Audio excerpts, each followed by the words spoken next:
Hi everyone!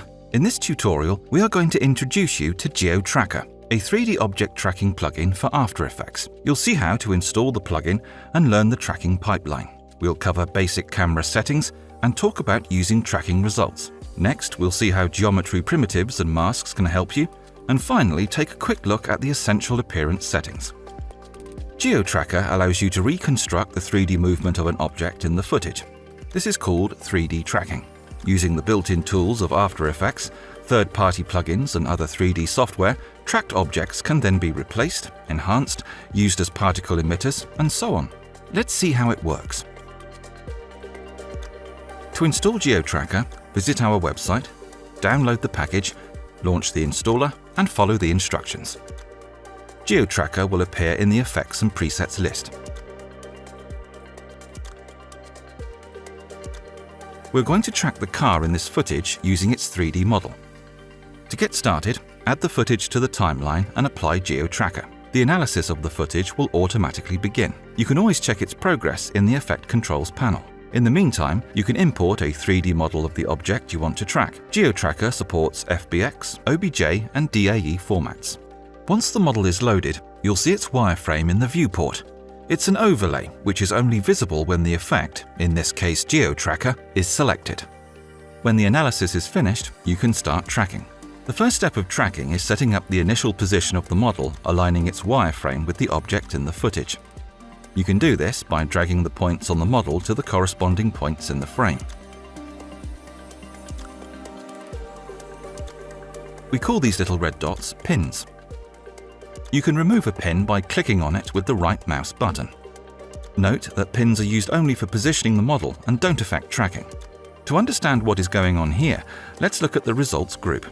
When you drag a pin, you change the model's position and rotation in 3D space. Of course, it is possible to move the model by changing these parameters directly, but with pins, this process is much easier, faster, and more accurate.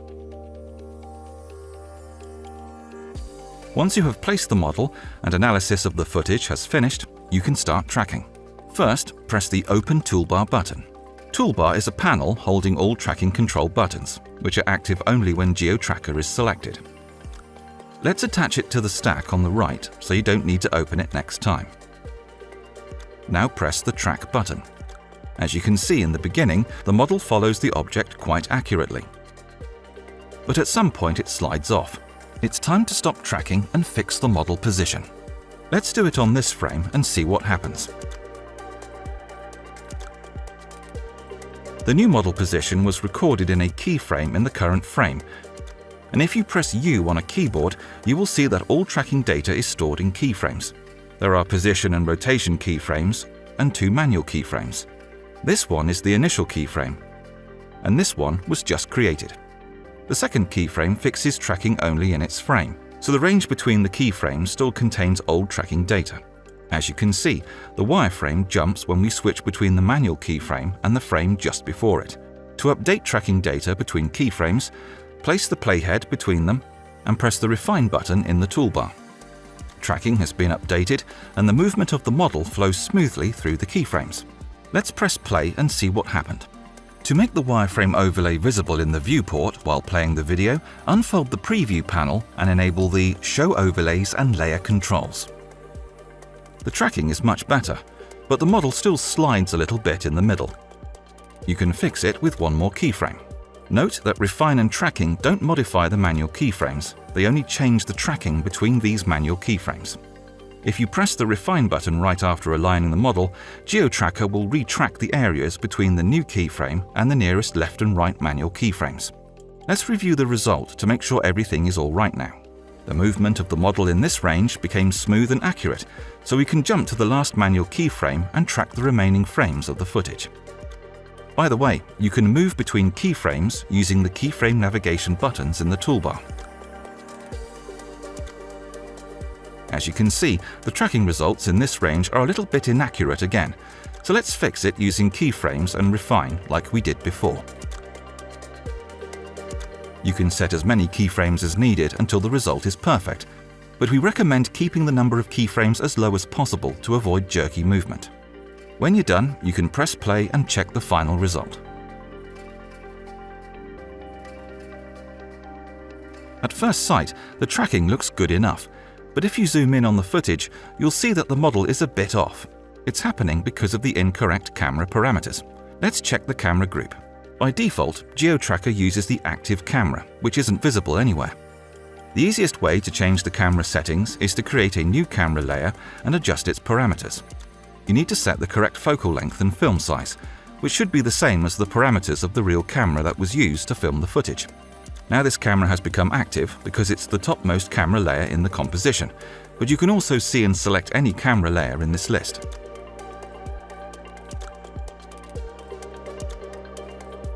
There is also a custom camera option. If you select it, you can set up the camera right in GeoTracker. And the cool thing is that it allows automatic estimation of the focal length while pinning.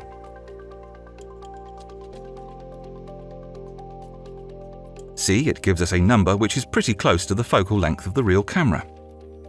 Let's now check and fix all other keyframes and click the Refine All button to update the tracking.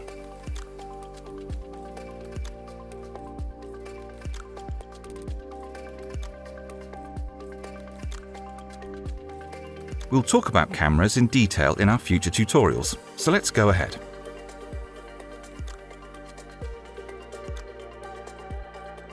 Once you're done with the tracking, you can export the results as a null layer, which can be used further in your pipeline. For example, let's say you want to attach this speedometer to the car in the footage. Open the Export group. Under Object Track, press the Export Null button. A null layer containing the tracking data will be created. Add the speedometer composition to the timeline and parent it to the null object. Adjust the speedometer by size and position and press play. To learn more about this, check out our exporting tutorial. If you want to track a flat surface or something resembling a cube, sphere, or a cylinder, you can use one of the built-in primitives as a model. For example, let's track this thermos with a cylinder. Adjust its radius, align it, and you're ready to track the object.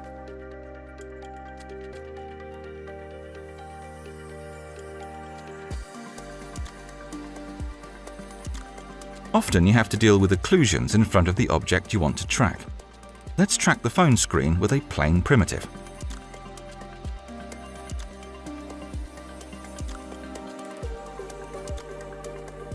As you can see, overlapping fingers and pictures moving across the screen make tracking fail. In this case, you can use a 2D mask to exclude the problematic areas. Create an adjustment layer and draw a mask on it. In the Layer menu, select this layer, so GeoTracker reads the mask from it. Now, choose the source of the mask. For drawn masks, select the mask option and leave the channel parameter by alpha. You are now ready to track the phone. As you can see, GeoTracker ignores the area with the pictures, and the plane clearly follows the phone. Before we finish this tutorial, let's take a quick look at the appearance group. There are a lot of parameters, but the most important ones are the color and the opacity of the wireframe. You can customize them to make the wireframe more distinguishable. Let's stop here. If you want to learn more, stay tuned and subscribe to our channel. We're going to release more tutorials with advanced tricks and techniques.